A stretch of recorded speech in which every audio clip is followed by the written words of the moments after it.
పిలవడానికి వెళ్ళి అవమానపాలవుతావేమోనని నాకనిపిస్తుంది. ఆ సంప్రదాయాన్ని గనక జరిపిస్తే పైలోకంలో ఉన్న బావ ఆత్మ శాంతిస్తుందని స్నేహకి నచ్చచెప్దాం.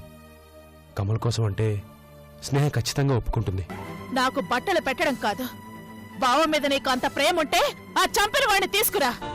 బట్టలు పెడతారట బట్టలు. మీ మొహాలకు ఒక సంప్రదాయం, ఒక పద్ధతి ఏడ్చింది.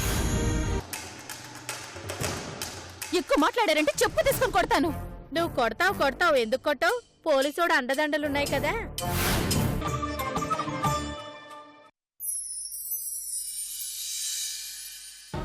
ఏమైంది నీకు? ఎందుకిలా చేస్తున్నావు? కొద్దిలో ఎంత ప్రమాదం తప్పిందో చూసావా? పిచ్చి పట్టింది, నాకు ప్రేమ పిచ్చి పట్టింది.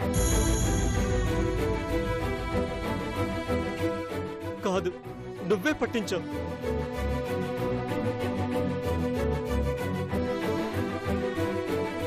కొద్దిలో ప్రమాదం తప్పకపోయింటే దాని కింద పడి చచ్చిపోయేవాడిని. అంతే కదా? ఎందుకు ఇలా మాట్లాడుతున్నావు కార్తీక్? నా స్థానంలో నువ్వుంటే నీకు తెలిసేది. ఈరోజు ఏదో ఒక విషయం తేలిపోవాలి. నీతో ముఖ్యమైన విషయాలు కొన్ని మాట్లాడాలి. పదా. ఎక్కడికి? ఎక్కడికో చెప్తాను, ముందు కారెక్కు. నాకు అర్జెంట్ మీటింగ్ ఉంది కార్తీక్. నాకంటే నీకు మీటింగే అర్జెంటా?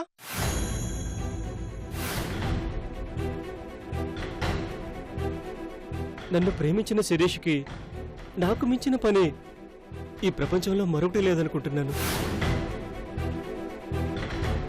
ఉండకూడదు కూడా.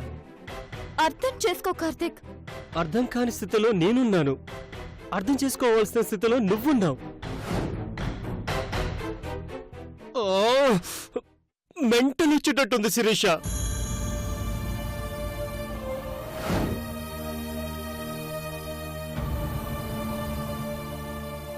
నేనేమైపోతున్నానో నాకే అర్థం కావడం లేదు. ఈ రోజు నా ప్రశ్నలకు జవాబులు చెప్పందే నిన్ను విడిచిపెట్టను. కార్తీక్, కార్తీక్ నా మాట విను. కూర్చో.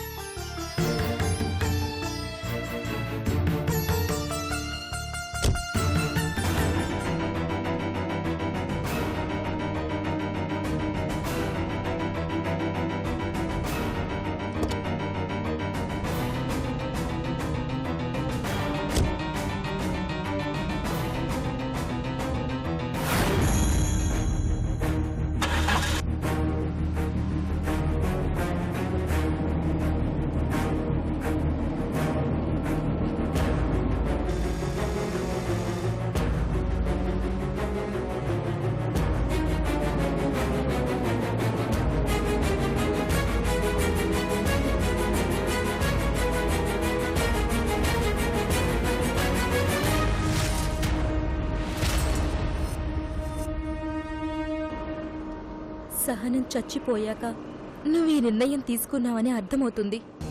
కానీ నీ ప్రశ్నలకు సమాధానం నా దగ్గర లేదు కార్తీక్.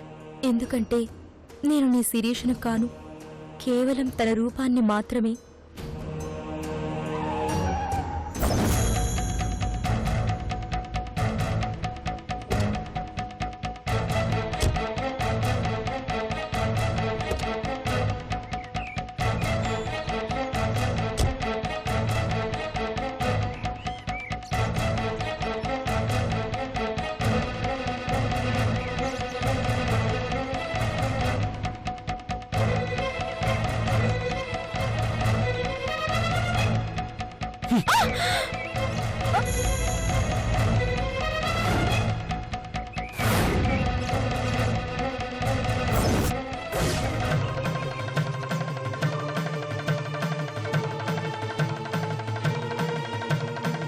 జననం ఒక్కసారి, మరణం ఒక్కసారి, మూడు ముళ్ళ బంధం ఒక్కసారి.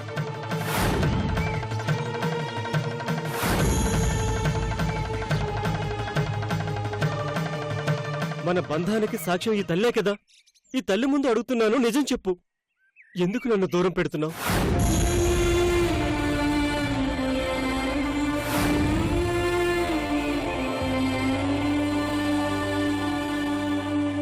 నేను నిన్ను ప్రేమించానా?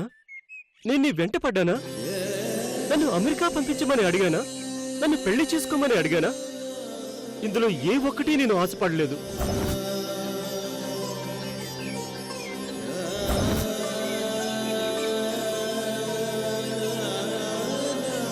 కోరని వరాలని కురిపించినట్టు అన్నీ నువ్వే చేసావు. దేనికోసం చేసావు? నన్ను ఇష్టపడే కదా, నన్ను ప్రేమించే కదా.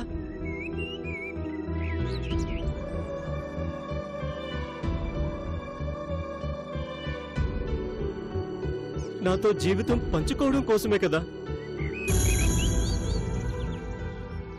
నేనేం చేశాను? నా వల్ల ఏదైనా తప్పు జరిగిందా? నాకు తెలియకుండా నీకేమైనా అన్యాయం చేశానా? అసలు నేను నీ కంటికి కనిపించడమే నేను చేసుకున్న దురదృష్టమా? చెప్పు, ఎందుకు నిర్దాక్షిణ్యంగా నన్ను అవాయిడ్ చేస్తున్నావు? దయచేసి అలా అనుకోవద్దు కార్తిక్. నిజంగానే నేను ఆఫీస్ బిజీలో ఉండి కొంచెం దూరంగా ఉంటున్నానంతే. వద్దు, అబద్ధాలు చెప్పొద్దు. కోటీశ్వరాలు కాలినడకన వెళ్ళిందని శిఖరమంత గౌరవాన్ని పెంచుకున్నాను. ఐశ్వర్యవంతురాలు నా ఇంట్లో పచ్చడానం తినిందని ఆకాశమంతా ఆనందపడిపోయాను. అదంతా కేవలం నటన.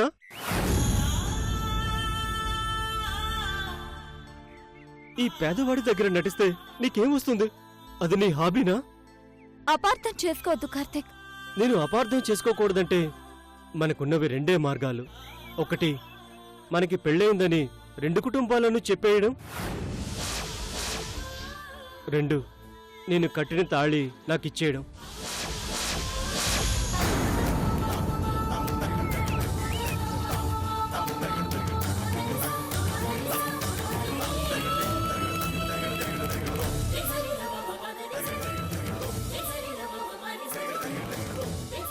ఎందుకు ఇలా మాట్లాడుతున్నావు కార్తిక్?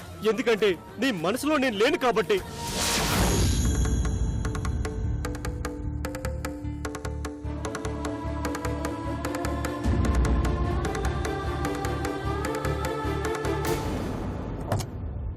నీ మెడలో నేను కట్టిన తాళి లేదు కాబట్టి.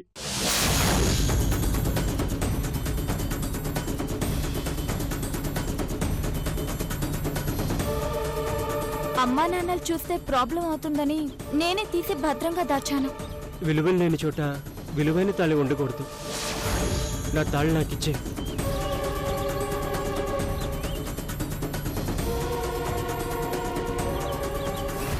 అలా మాట్లాడొద్దు కార్తిక్. నేను ఇలాగే మాట్లాడతాను. నా లెవెల్ ఇంతే. ఎందుకు నా జీవితంలోకి వచ్చావో తెలీదు, ఎందుకు వెళ్ళిపోవాలని ప్రయత్నిస్తున్నావో తెలీదు. ఒకవేళ నేను నీ లెవెల్కి సరిపోనని లేటుగా రియలైజ్ అయ్యి నన్ను అవాయిడ్ చేస్తున్నావా? అదే నిజమైతే దయచేసి నేను కట్టిన తాళ్ళని నాకిచ్చే. జీవితాంతం దాన్ని చూసుకుంటూ బతికేస్తాను.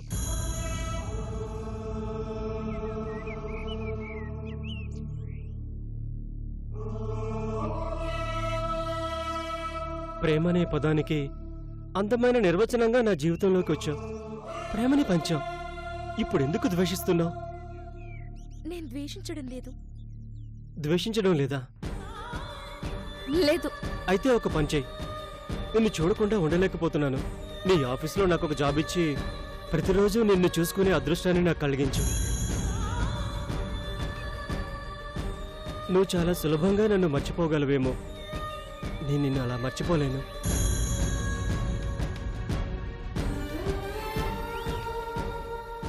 అందుకే పెళ్ళన్న మాటే మర్చిపోతాను. జీవితకాలం నేను ఇలా చూసుకుంటూ బ్రతికేస్తాను.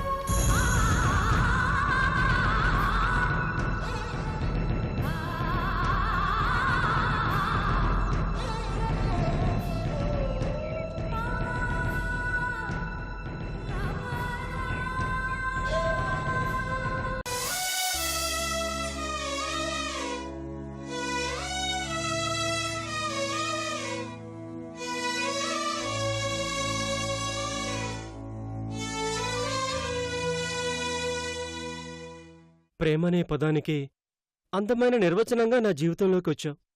ప్రేమని పంచావు. ఇప్పుడెందుకు ద్వేషిస్తున్నావు?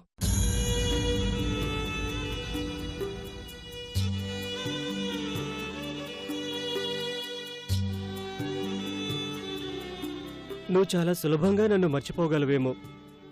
నేను నిన్ను అలా మర్చిపోలేను.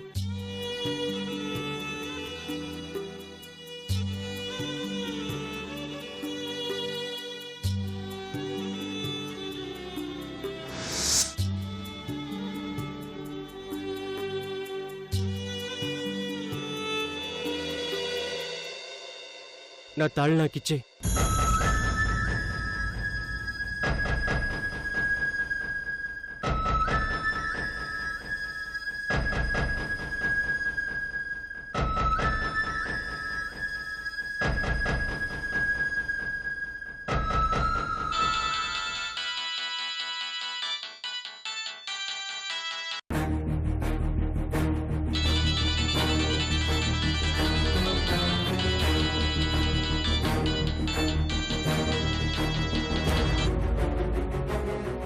చెప్పమ్మా. కార్తీక్ ఈరోజు నన్ను టెంపుల్ దగ్గరికి తీసుకెళ్ళాడు అంకుల్. కార్తీక్ ఒక గొప్ప ప్రేమికుడు. ఎంతగా ప్రేమించబడ్డాడో అంతగా ప్రేమించాడు కూడా. అలాంటి మంచి ప్రేమికుడి మనసు ఈరోజు ముక్కలైంది. తన సహనం చచ్చిపోయింది. తట్టుకోలేని బాధతో, గాయపడిన మనసుతో ఎన్నో ప్రశ్నలు అడిగాడు. కానీ ఒక్కదానికైనా నా దగ్గర సమాధానం లేదు.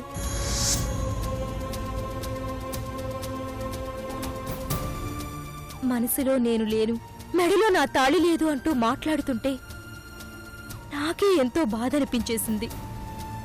మరి కార్తీక్ ఎంత బాధపడుతున్నాడో తలుచుకుంటే అన్బేరబుల్ అంకుల్. ఫైనల్గా ఏమన్నాడో తెలుసా అంకుల్? నేనే అక్కర్లేనప్పుడు నేను కట్టిన తాళెందుకు, నాకిచ్చే అన్నాడు.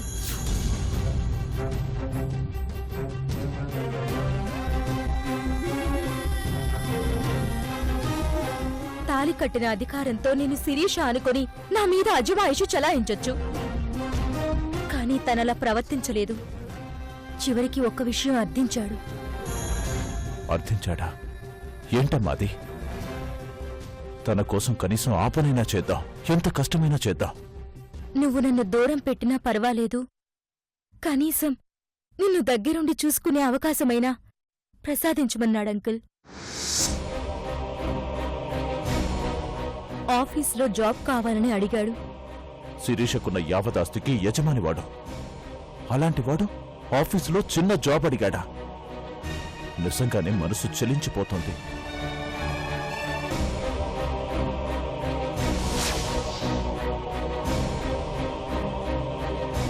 కార్తిక్కి ఒక గొప్ప స్థానం కల్పించడానికి, తన బిజినెస్ సామ్రాజ్యానికి అధిపతిని చేయడానికి కార్తిక్ని అమెరికా పంపించింది. ఈ క్షణం శిరీష నార్మల్గా ఉండుంటే ఆ ఇద్దరికీ పెళ్లైపోయి రుద్రమనేని శిరీష వంశానికి మొకటం లేని మహారాజు అయ్యుండేవాడు.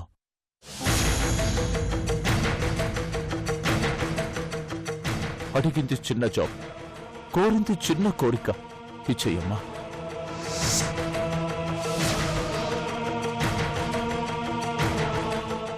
కార్తీక్ అడిగిన ప్రతి ప్రశ్నకి అర్థం ఉందమ్మా. సమాధానమే మన దగ్గర లేదు. శిరీషే సమాధానమై కార్తీక్ ఎదురుగా నించునే వరకు కార్తీక్ మనసుకు బాధ కలగకుండా చూసుకోవాలి.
నమస్తే సాబ్.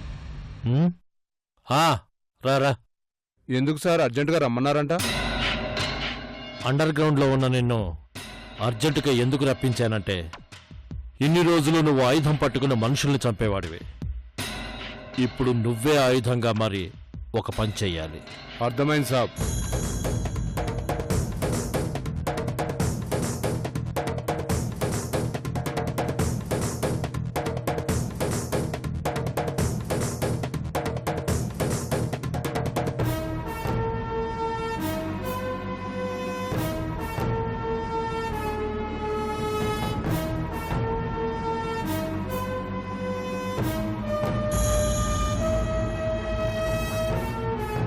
ఎట్టి పరిస్థితుల్లోనూ ప్లాన్ ఫెయిల్ కాకూడదు. వాడు చావాలి. అర్థమైంది కదా? అర్థమైంది సాబ్. వెంటనే ఆ పని చేసి మళ్ళీ అండర్ గ్రౌండ్లోకి వెళ్ళిపో. అలాగే. లేదంటే పోలీసులకు దొరికిపోతావు. ఠీకే సాబ్. ఓకే, ఇదొంచు. ఫిర్ మిలేంగే సాబ్.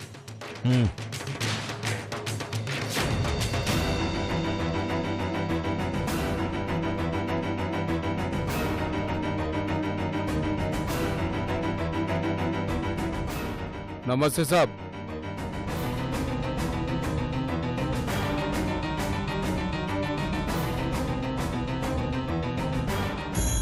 వాణ్ణి స్టేట్ వదిలి వెళ్ళిపోమని చెప్పావు కదా, ఈ టైంలో మళ్ళెందుకు వచ్చాడు?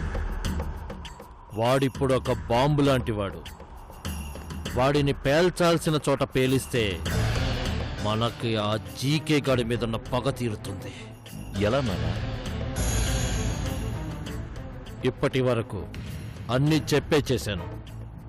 జరిగిన వాటికి సంతోషపడ్డావు, జరగని వాటికి డిసప్పాయింట్ అయ్యావు. అందుకే ఈసారి నుంచి చెప్పకుండా చేసి రిజల్ట్ చూపిస్తాను. మరొక అట్రఫ్లాప్ ప్లాన్కి స్కెచ్ వేసావన్నమాట. ఈ ప్లాన్ ఖచ్చితంగా వర్కౌట్ అవుతుంది. ఆ జీకే గాడు మనకు కొట్టిన దెబ్బకి తిరిగి వాడిని పెద్ద దెబ్బ కొట్టబోతున్నాం. వాడికి ఫ్యామిలీపై విపరీతమైన సెంటిమెంట్ ఉంది. ఆ సెంటిమెంట్ని అడ్డం పెట్టుకుని వాడితో ఆడుకోవాలి, మానసికంగా లొంగదీయాలి. ఏం జరగబోతుందో త్వరలోనే చూద్దువుగా.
హలో, స్నేహ మేడం గారేనా? అవును. నమస్తే మేడం. నమస్తే. ఎవరు మీరు? మీ భర్త హత్యకు సంబంధించిన కీలక విషయం తెలిసిన వ్యక్తిని మేడం.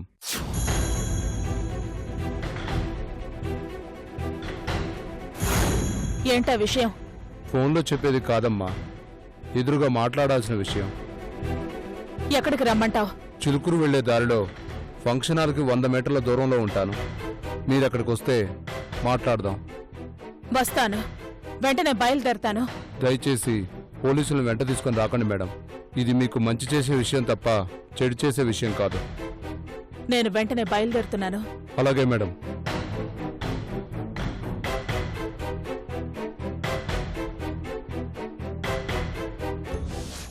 ఇప్పుడే పోలీసులకు ఫోన్ చేసి నేను అరెస్ట్ చేయించి ఎన్కౌంటర్ చేయిస్తాను.